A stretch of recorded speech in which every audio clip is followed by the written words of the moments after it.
My father called me the daughter who quit with a champagne glass in his hand and a microphone in the other. He said it lightly, almost like a joke. That was what made the room laugh. Not everybody finishes what they start, he said. Some people confuse good intentions with a career. I was seated so far back I could barely see his face unless he turned toward the stage lights. The banquet manager had put me at a round table beside the service station, where waiters stacked used plates and the kitchen doors kept swinging open behind me. I remember that detail because it told me everything before he even started talking. My seat card had my name typed correctly. The insult had been planned. I didn't react. I took a sip of water and set the glass down carefully because my hand was cold, not shaking. There's a difference. The party was being held in a renovated industrial hall on the south side of Reading, a place called Mercer Foundry House. Red brick walls, old steel trusses, restored clear-story windows, polished concrete floors softened by warm pendant lighting. People kept admiring the room. They said things like, they did an incredible job keeping the character, and this is exactly the kind of place this town needed. I agreed with them. My father did not know I owned it. That was not a secret I had been keeping for pleasure. It was just one more thing he had never thought to ask. He kept talking. He thanked his brokerage, thanked his friends, thanked my mother for standing by a man with standards, thanked my sister for building a respectable life, thanked my younger brother for having the discipline to stay the course. Then he tilted the glass vaguely toward the back of the room where I sat today, and Lynette's here too, he said. We do still claim her. More laughter. Polite, embarrassed, social laughter. The kind people use when they don't know whether they're hearing a family joke or a public wound. My mother smiled without looking at me. My sister stared at her folded napkin. My brother looked at the table like he wanted the floor to open. I had known some version of this would happen. 3 weeks earlier, my sister Mallory had sent me a text while I was in a permit meeting in Philadelphia. Dad's retirement dinner is Friday the 12th at 7. Mom says come early if you're coming. Please don't make it hard. That was all. Not how have you been? Not it would mean a lot. Not I want to see you. Please don't make it hard. As if difficulty arrived with me. I read the message twice, put my phone face down on the conference table, and finished discussing fire stair access with a city reviewer. When the meeting ended, I stepped outside and stood in the cold for a minute under an awning while buses hissed past on Broad Street. Then I called Ruth Alvarez. Ruth is 20 years older than I am, a developer with a civil engineer's brain and a grandmother's patience when she chooses to use it. She was the first person who ever looked at my work and spoke to me like I was already the thing I was trying to become. They invited me to my father's retirement party, I said. That doesn't sound like good news. It's at Mercer Foundry House. She was quiet for a second. He still doesn't know? No, and you want to go? I need to go. She did not ask why. She knew me well enough not to waste time on questions I had already answered for myself. What do you need from me? Just be there. I'll be there. The thing about humiliation is that if it happens often enough, it stops arriving as a shock and starts arriving as a pattern. This dinner was only louder than the rest. The first time my father made it clear he was embarrassed by me, I was 19 and halfway through my architecture degree. My grandfather had come by the house to see my studio models spread across the dining room table. He was a machinist for most of his life, then a maintenance foreman, then whatever kind of man a factory town leaves behind when the work dries up.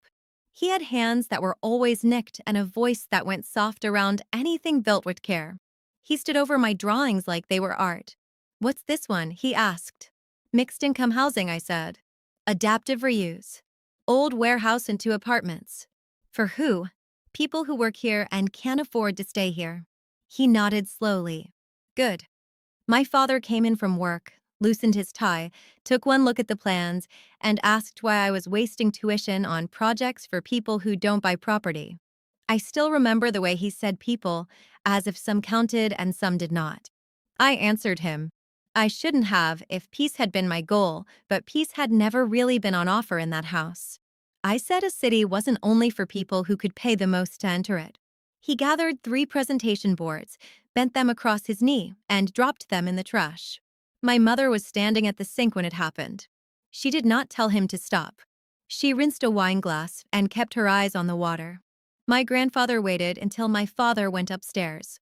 Then he pulled the boards back out, laid them flat on the table, and helped me tape the backing so the tears wouldn't spread.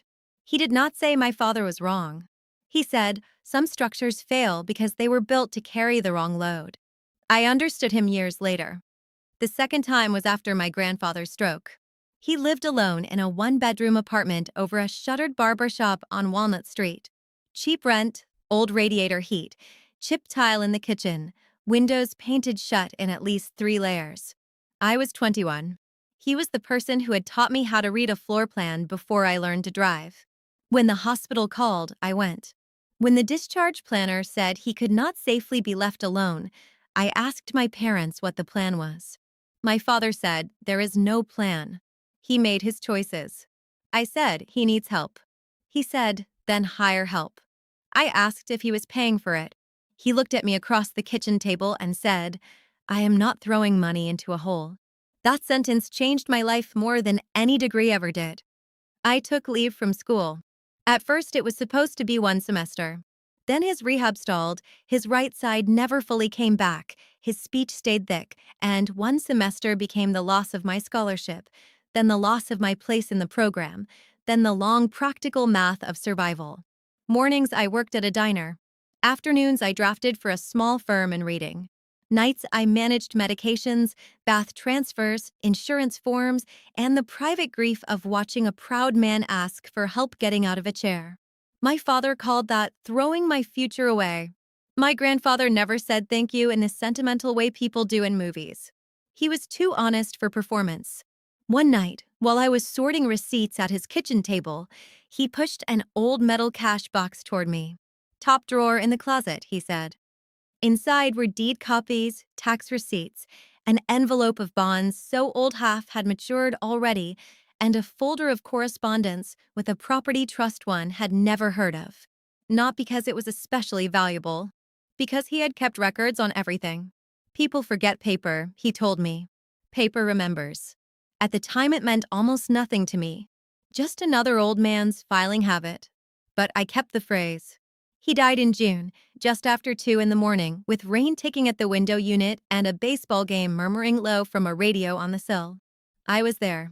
My father was not. He did not come to the hospital. He did not come to the burial either. He sent flowers with a card that said, "In sympathy, Brad and Lorraine Hartwell," as if he were a colleague sending regards to a client. 2 weeks after the funeral, I got an email from him with the subject line choices. It was 3 paragraphs long. The part 1 remember is this: "We cannot continue to support self-destructive decisions. Mallory and Evan have earned our investment. You have chosen instability. Evan was my brother. Mallory was already engaged to a dentist my parents adored because he was neat, successful, and came from a family that sent embossed Christmas cards." I did not answer the email. I printed it and put it in a folder. Paper remembers. The years after that were not inspiring. I think people like to smooth hard periods into a montage so the ending feels cleaner. Mine was not clean. I was tired almost all the time. I commuted. I studied at night. I took classes slowly because slowly was what I could afford. I finished my degree later than I should have. I took the licensing exams while working full-time. I failed one section the first time. I passed it the second. I learned financing, zoning, code, construction sequencing, lender politics, neighborhood meetings, value engineering, and the humiliating skill of asking people with money to trust that your vision for a neglected property is not naive. When I met Ruth, I was 28 and presenting a housing proposal in a room full of men who kept interrupting me to explain the deal I had built. She let them talk. Then she asked one question, directly to me, about stormwater runoff on the rear lot line. After I answered, she said, "Good. You understand the site better than the room does." A year later, we formed a company together. Our work was not glamorous enough for magazines that like polished kitchens and impossible furniture. We bought distressed buildings, old schools, warehouses, corner properties with broken roofs and tax liens and ghosts in the walls. We assembled financing no one respected until it closed. We built practical things for people who had gotten used to hearing that practical things were all they deserved. Sometimes that meant apartments. Sometimes it meant neighborhood retail with 2 offices above. Sometimes it meant saving 6 row houses on one block from turning into another empty strip of plywood and copper theft. The family did not notice. Or maybe noticing would have required adjusting a story that already served them. In late 2024, a listing crossed my desk from a broker in Berks County. Old foundry building. Vacant 6 years. Environmental review complete. Good structure, ugly exterior, uncertain future. I recognized the address before I opened the photos. My grandfather had worked there for 38 years.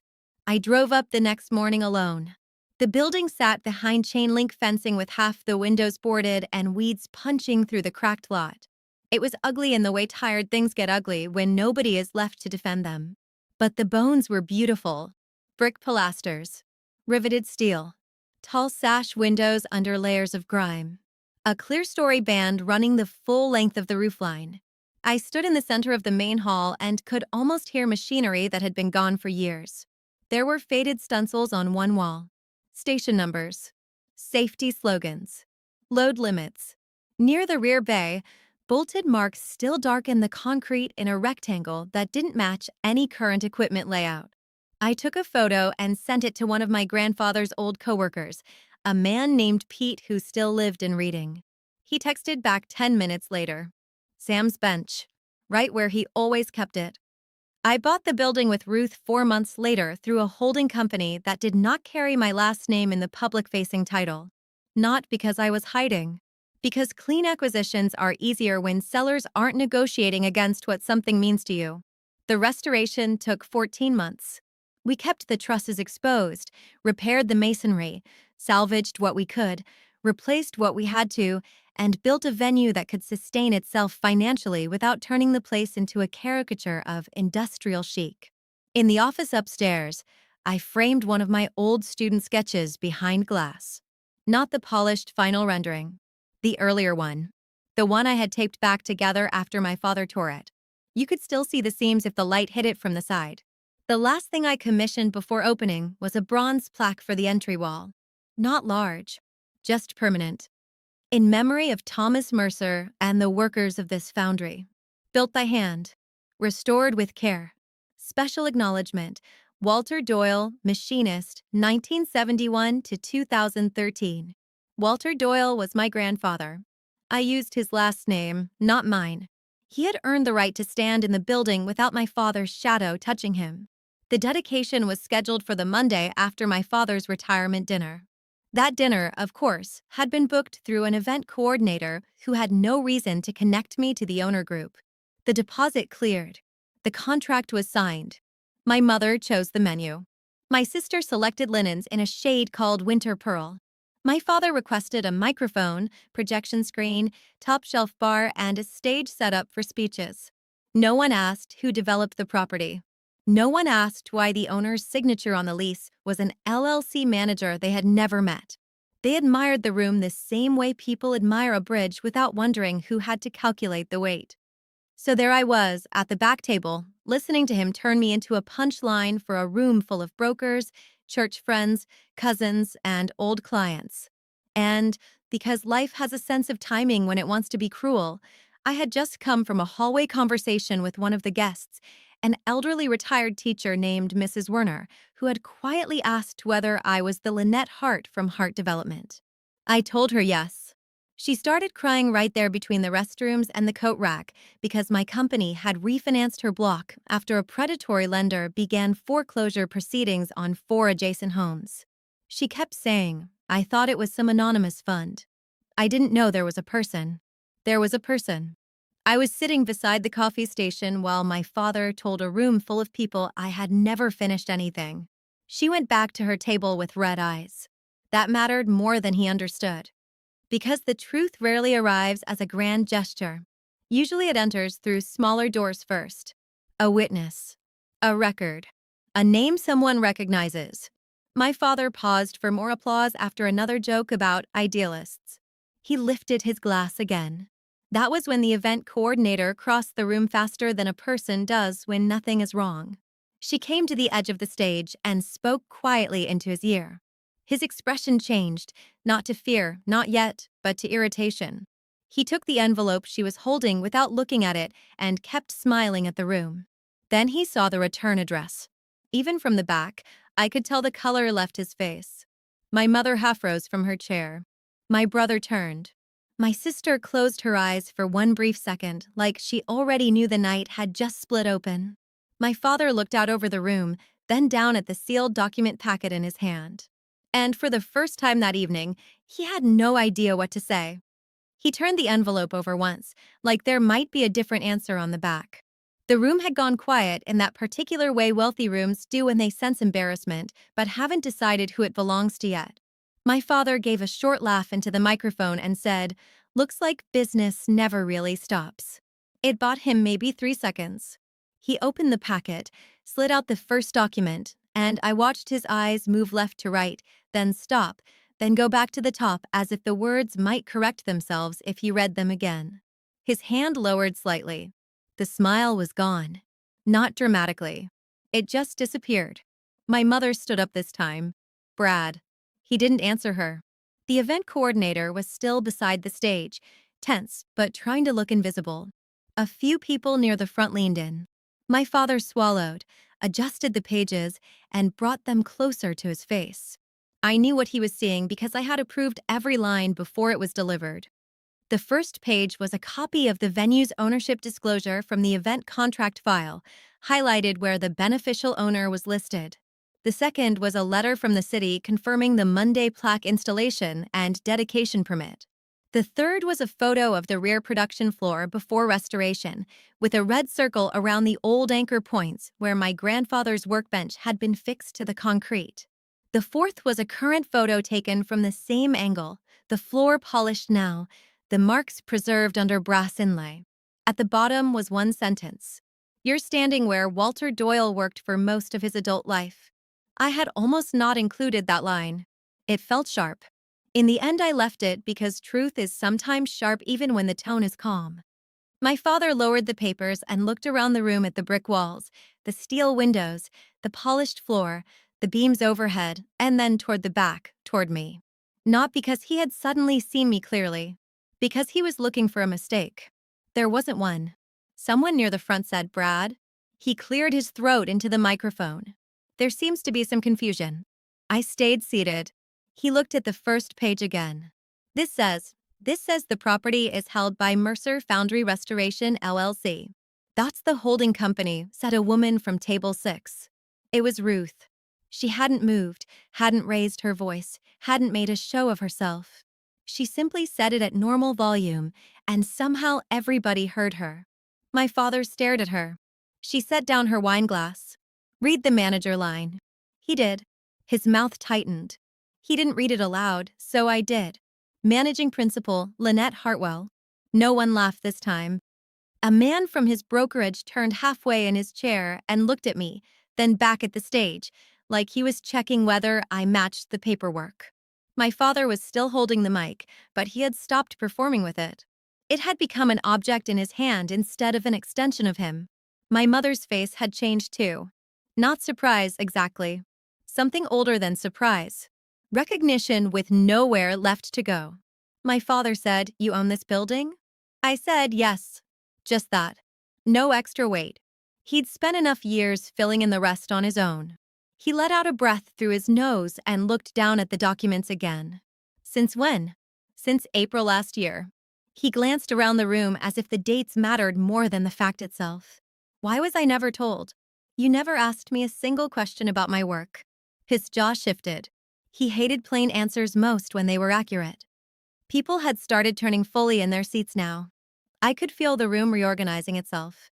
Guests who'd come to celebrate a retirement were now trying to solve a family in real time, and none of them had the right tools for it.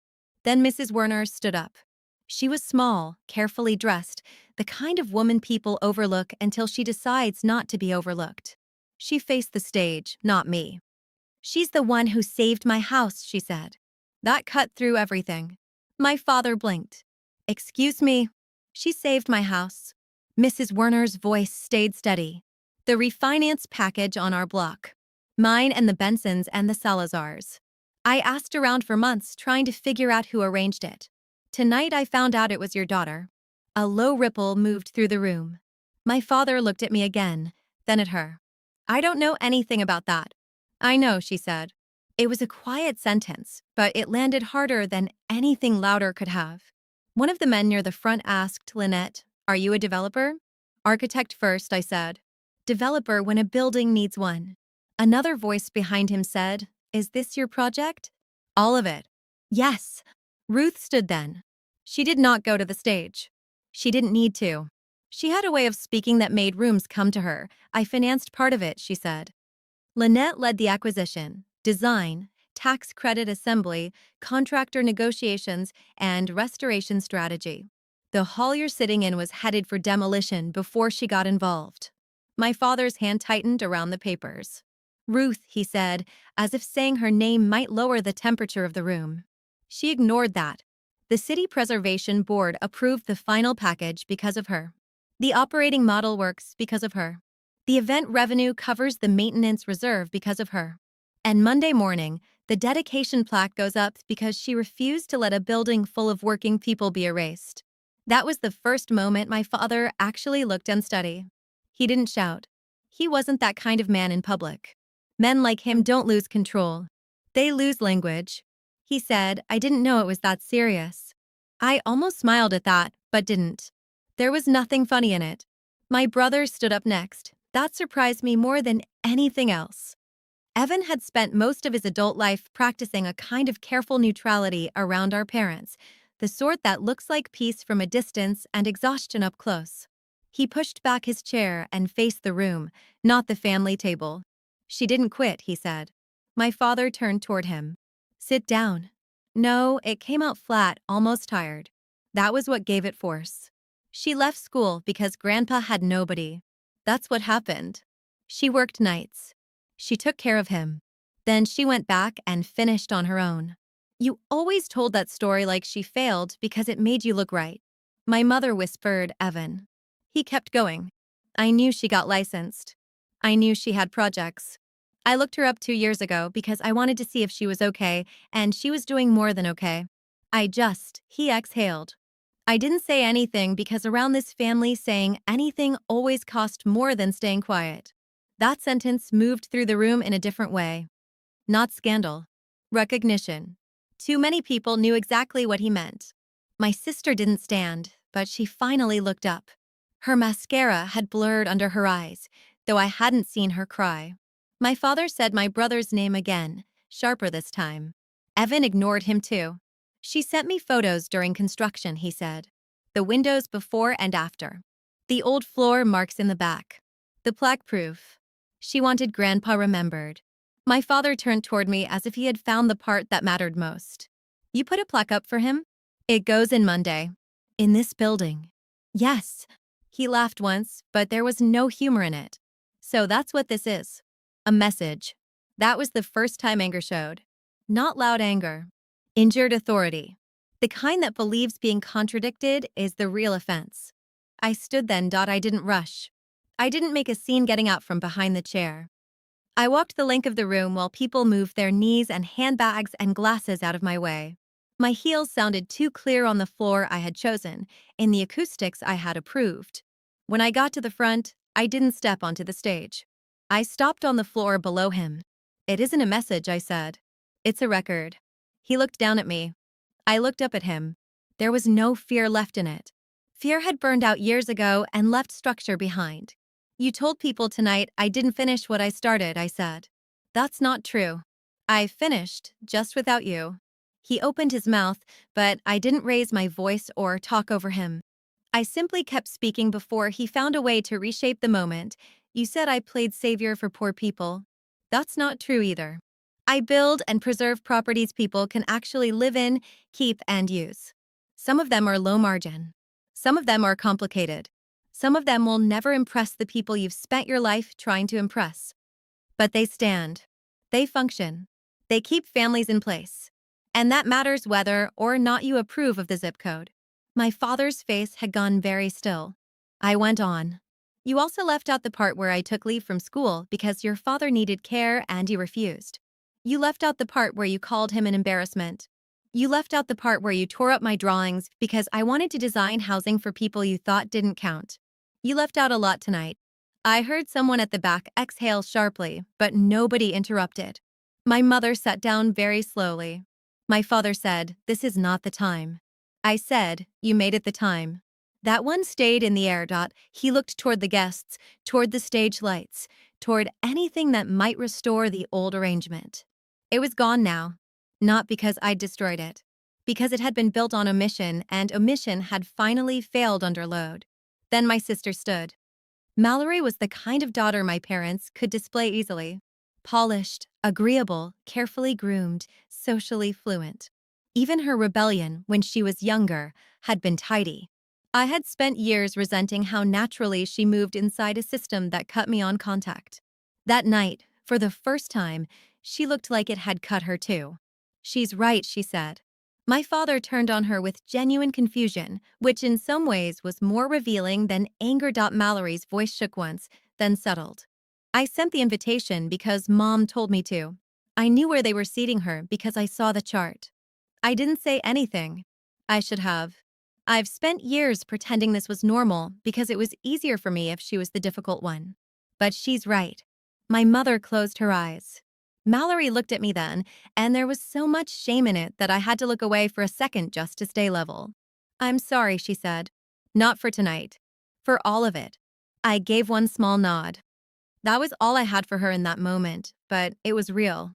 My father saw the room slipping and did what he had always done when control thinned out. He reached for status. "You're making me sound cruel," he said. "Everything I ever did was to push you towards something solid." I said, "No. Everything you did was to push me towards something that looked good to you." That landed harder than I intended, not because it was theatrical, but because it was exact. He looked at the documents again, buying time, and then at the hall. I watched the understanding move through him in pieces. Not remorse. Not yet. Something simpler and uglier. He was realizing that all evening he had been taking credit for values he did not recognize in the building around him. He had praised the restoration, the vision, the discipline, the investment in quality, and every one of those things had come from the daughter he had reduced to a joke. Ruth stepped closer then, finally moving toward the front. "There's one more thing," she said. I had not asked her to do that. I knew from her tone that she had decided it herself. She held out a thin folder toward my father. "Since we're correcting the record." He hesitated before taking it. Inside was a copy of the original booking application. He read the first page, then the second. On the final page, highlighted, was a short note added by the event manager after the family had toured the venue. "Special request from host family. Keep estranged daughter off front family table. Seat at rear if she attends." My father looked up too quickly, straight at my mother. She did not deny it. That hurt more than anything he had said into the microphone. Not because I hadn't guessed. Because proof is heavier than suspicion once you can hold it in your hand. My mother spoke so quietly the microphone barely caught it. "I signed off on the floor plan." No one moved. She looked at me, and there was no self-protection left in her face, only a kind of worn-out honesty I had wanted for years and no longer knew what to do with. "I told myself it would keep the evening calm," she said. "That if you were farther away, there'd be less chance of tension." Her mouth tightened on the word. "The truth is I was afraid of being seen with what we'd done to you." I stared at her. She lowered her eyes first. "My father said, Lorraine."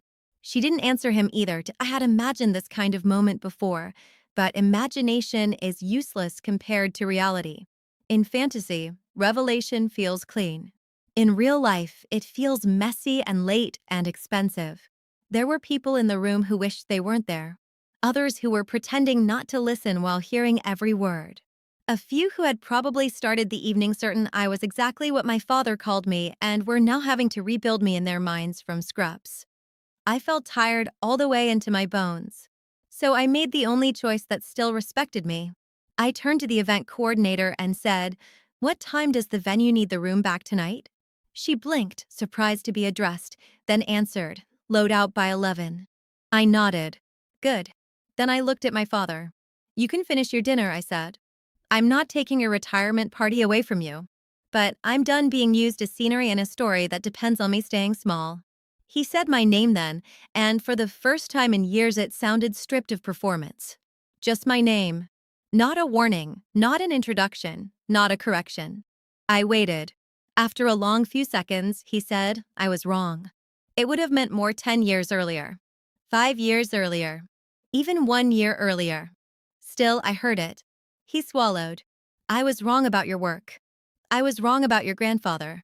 And I was wrong about you. No one moved because everyone knew the room had crossed into a place where false comfort would be insulting. I said yes. That was the whole answer. He looked as if he had expected something else. Forgiveness, maybe. Relief. A smaller price. But truth is not the same thing as repair. My father set the microphone down on the stand. He didn't try another speech. He didn't ask for applause. He just stepped off the stage and stood there, looking like a man who had spent his life arranging surfaces and was suddenly face to face with structure. I picked up the document packet from the podium and handed it back to Ruth. Then I turned to the room. I'm not asking anyone here to take sides, I said. You came for a celebration, and I know this is uncomfortable. But I will say one thing. My grandfather spent most of his life in places like this. Men like him built more of this town than they were ever credited for. Monday morning, his name goes on that wall. That matters to me. So does finishing things properly. I looked at Mrs. Werner, then at my brother, then at my sister. If any of you want to come to the dedication, it starts at 10. That was all. I walked back down the center aisle with the room parted on both sides of me. Halfway to the rear doors, Mrs. Werner reached out and squeezed my hand as I passed. Evan fell into step behind me a second later. Mallory hesitated, then followed too. Outside, the December air hit cold and clean. The parking lot lights threw long pale shapes across the asphalt. I could still hear muted music inside, but it no longer belonged to me. Ruth came out carrying her coat over one arm. She didn't say anything at first. She just stood beside me while I exhaled. My brother spoke before anyone else. I should have called you years ago. Yes, I said. He nodded, accepting it. I know. Mallory wrapped her coat tighter around herself. Her face was blotched from crying she had clearly tried to hide before coming outside. I don't expect you to fix this tonight, she said. I don't want to keep being the version of me that survives by saying nothing. I looked at her for a long moment. Then stopped being her. She nodded too. My mother came out last. I almost got back into my car when I saw her, but I stayed where I was. She walked slowly, like someone approaching a grave or a hospital bed. Somewhere words had to be exact because there weren't many left to spend. I won't ask you to come home, she said. That was the smartest thing she could have said. There isn't one, I replied. She flinched, but she didn't argue. After a moment, she said, I knew he was wrong for years. Sometimes I agreed with him because it was easier. Sometimes I stayed quiet because it was easier. After a while, I stopped knowing the difference. It was the most honest sentence I had ever heard from her. I said, that's not a small thing. I know. She looked toward the building, its upper windows lit amber against the dark. You made something beautiful. I believed she meant it.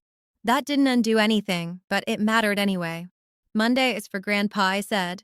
If you come for him. She nodded once. I will. Then she went back inside. I drove back to Philadelphia alone. At a red light outside Pottstown, my phone buzzed on the console. A text from an unknown number. It was one line. He kept the drawings in the attic after he tore them. I found the tube 2 years later. Mom. I pulled over before reading it again. A minute later, another text came. I brought them down after you left. I couldn't tell you then. I'm telling you now. I sat there with my hands on the wheel and traffic moving past in bursts of white and red. That did something strange to me. Not because it redeemed her. It didn't. But because even inside that house, in all that cowardice and vanity and silence, there had once been one small act against the current. She had saved what he destroyed, even if she never had the courage to hand it back. On Monday morning, I got to the venue at 8. The plaque had arrived wrapped in moving blankets. Bronze, matte finish, mounted on walnut backing. I stood with the installer while he leveled it against the brick just inside the entrance. I adjusted it by less than half an inch because the left margin was visually off against the mortar line. Old habits. People started arriving around 9:30. Mrs. Werner came with two neighbors from her block. Evan came in a navy coat with his hands in his pockets and coffee for both of us. Mallory came alone. Then my mother. My father arrived last. He did not try to come to me first. That was another smart decision.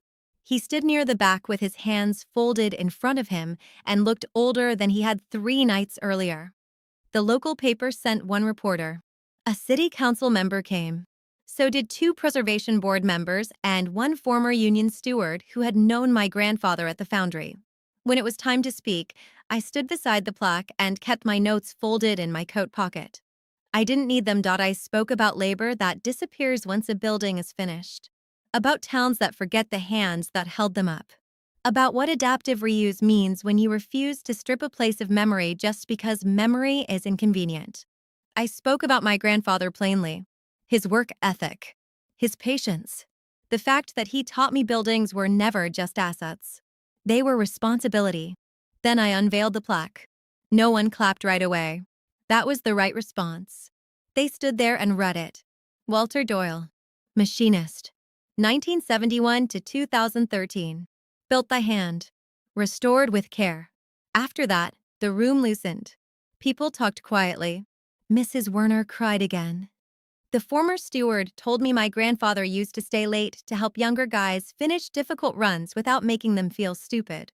Mallory stood in front of the plaque for a long time with her hand over her mouth. Eventually, my father came over. No audience had formed around us. That mattered. He stopped at a respectful distance, glanced at the plaque, then at me. I don't have a speech, he said. Good. He accepted that too. After a second, he said, I used to think if I buried where I came from, I could become someone else. I said nothing. He looked at the bronze again. I was cruel to him because I heard myself in him. I was cruel to you because you loved what I was trying to erase. That was as close as he had ever come to real self-knowledge in my presence. It did not heal me, but it did settle something. I'm not coming back into the family the way it was, I said. I know. If there is any relationship after this, it will be on different terms. I know. You don't get to rewrite my life to make yourself comfortable. His mouth tightened once, then eased. I know. I believed he understood that part, at least for that moment. Whether he would keep understanding it was another matter, and one I no longer felt obligated to manage. My mother joined us quietly. Then Evan. Then, after a pause, Mallory. It was the first time in years all of us had stood together without pretending anything. No hugs. No performance. No family photo. Just 5 adults in front of a wall telling the truth at different speeds. Over the next few months, some things changed and some didn't. My father retired for real. He stopped using me as a cautionary anecdote because there was no longer anyone left who would hear it the same way. My mother started therapy before she ever asked me to attend a session with her, which was the correct order. Evan and I had dinner twice that winter, just us, and discovered there was still something worth saving there. Mallory kept showing up, which I noticed more than her apologies. As for me, I kept working, the venue booked out through spring. We closed on another mixed-use restoration in Lancaster County in February. Mrs. Werner sent me a Christmas card with a photo of her front porch decorated in white lights and a handwritten note that said, "Still home." I framed that. I also framed the old taped drawing properly at last and hung it in my office where clients could see the seams if they looked closely. When they asked about it, I told the truth. Not the whole family story, just the important part. That some designs survive being torn apart. That repair leaves lines. That lines are not failure. Sometimes they are proof. The last time I saw my father that spring, he stood under the plaque before leaving an event and touched the edge of the walnut backing with 2 fingers, almost like a man checking whether something solid was really there. It was. So was I.